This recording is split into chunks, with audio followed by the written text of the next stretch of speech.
to my channel. If you are new here, I warmly welcome you here. If you are a returning viewer, thank you for sticking and staying with me. Before I start, I would like you to subscribe to my channel if you have not done so. I know you're going to like this video, so you can like it anyways. Today I'm very happy about what we're going to talk about because it's about money and how we can manage our money.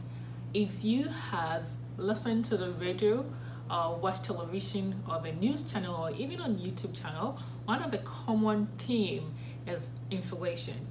Everything has risen up in prices, and unfortunately the monies that we get, our salaries, our bonuses, remain the same.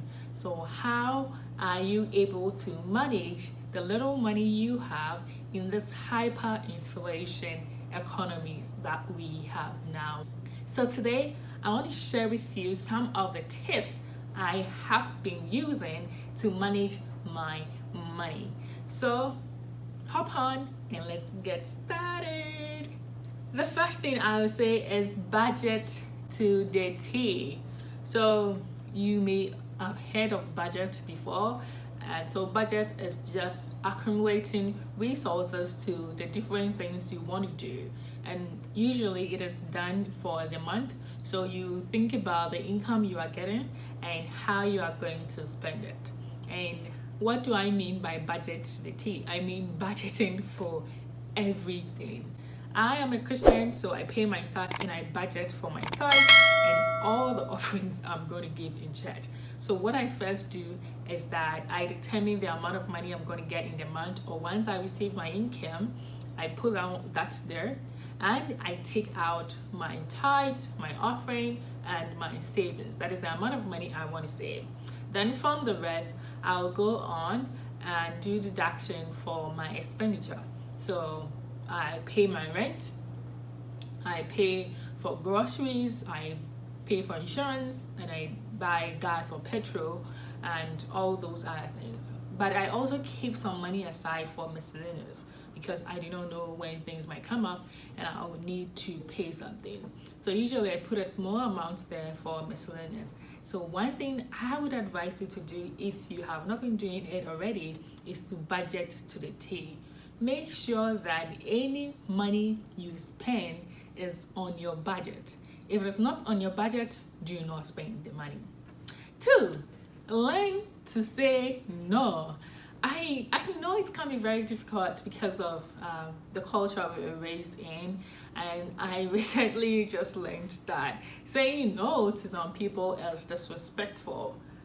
So it's very hard to say no to people, but saying no lies a great potential. Why am I saying that?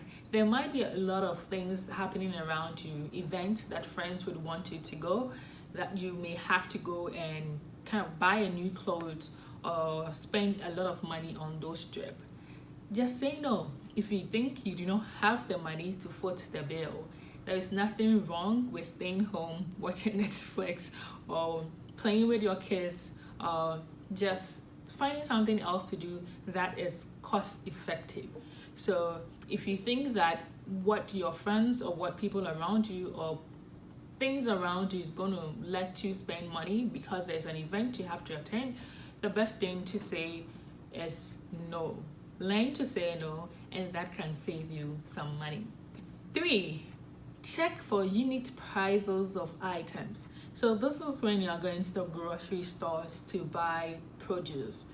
When you go to grocery stores, usually they have the marked price there on the shelves, but beneath they have the unit prices there as well. So if you go there, you are likely to find the same product in different sizes, or the same product but different brands. In order for you to get a good deal, you need to check the unit prices for each item that you are buying. So if I go to the store, apart from just looking at the boldly written marked price, I look at the unit price. That is, they are written smaller, they are in smaller font just below the marked prices, and that helps me determine whether I'm getting a good deal or not. And another tip I'll give is that when you go to the grocery stores, especially stores in America, usually the cheaper produce are on the top shelves or on the lower shelves, because they know that when you come to the store, you want to look at things within your eye range. So people usually do not want to bend down or do not want to look up. So next time you go to the store, make sure that you look at the bottom shelves or the upper shelves. They may have some good deals or cheaper produce hiding over there. I remember I have been to this particular store, public store, for over 4 years, and I have been buying this one brand of margarine, and I had no idea that just below that kind of margarine they had a cheaper version. I applied this step and I was able to get the cheaper produce. So make sure that you check the unit prices when you go to the store, and check the lower and the upper shelves as well. Number 4, buy store branded goods. I know most of us have our favorite brands that we like to stick with, but in this hyperinflation society, most of the store branded goods give you value for your money. Unless you are allergic to some of the ingredients that are used in the store branded goods, I would say that look for store branded goods and purchase. They are usually cheap and you can save some bucks by using this approach. Number 5, I would say partner with friends to buy in wholesale stores or purchase in bulk. So you know that in the prices that you get at a retail store is not the same as the price you get when you go to a wholesale shop. So what you can do to save money is to partner with friends so that you can go and purchase in bulk, and once you come, you can share the item that you purchase for your need. And also, instead of going to the normal grocery stores, you can also think about going to the farmers market. So usually the farmers market, the prices of those items are cheap, and you'll be able to get a lot of items for a reduced price. So make sure that you check out with your friends. You plan. The basic of everything is planning.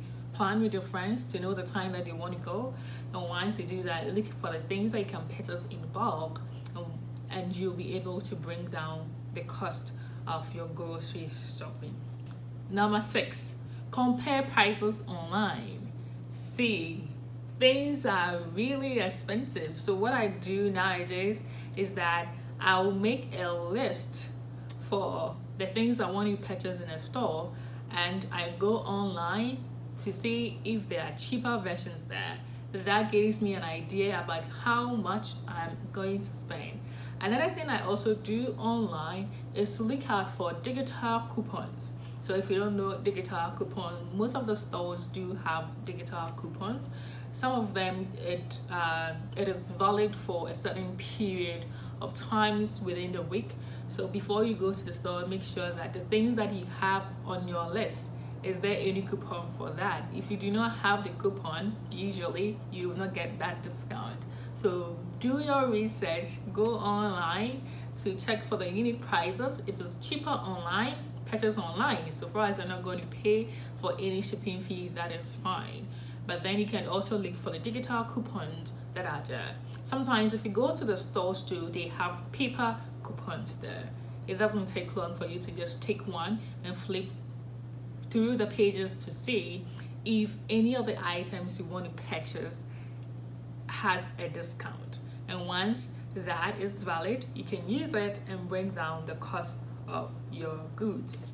The last but not the least is to make your purchases from thrift stores. So thrift stores usually have goods that are less expensive. Most of the items are used products, but others too are from store rejects. So what do I mean by store reject? Usually during the seasons, stores have this kind of collection they have in their stores, and once the season is over, because people do looking forward to purchasing new clothes or new shoes or whatsoever, the stores do change the collection they have in the store. So what they do is that they go and give this to these thrift stores. So the thrift stores that we have in America is Salvation Army and Goodwill. So you can go there and purchase your clothes. And this is very important because in this climate, we are all talking about climate change. We are talking about the waste that we are producing so much. So if you want to go green, you can consider visiting a thrift store so that you can save money on your clothes. So some of the clothes that are there are not even used. So you can get very quality clothes that are there. But one thing that I want you to do is to go to the stores with open-mindedness. If not that, the things that you plan, you might not get it because it's just what people give to them that they are able to sell back to you. So I have a lot of clothes that I purchased from Salvation Army and Goodwill. And if I do not tell you that I purchased those from those places, you would not know. Vintage clothes. I mean vintage clothes. So consider that option and visit the thrift store the next time you want to purchase clothes or you want to purchase furniture or any of your household equipment. So these are the 6 tips I would like to give to you on how you can manage your money in this hyperinflation economy. If you have not yet subscribed to my channel, go ahead and subscribe to this channel, like this video, and put your comment below. Thank you for your time, and I'll see you soon. Bye-bye.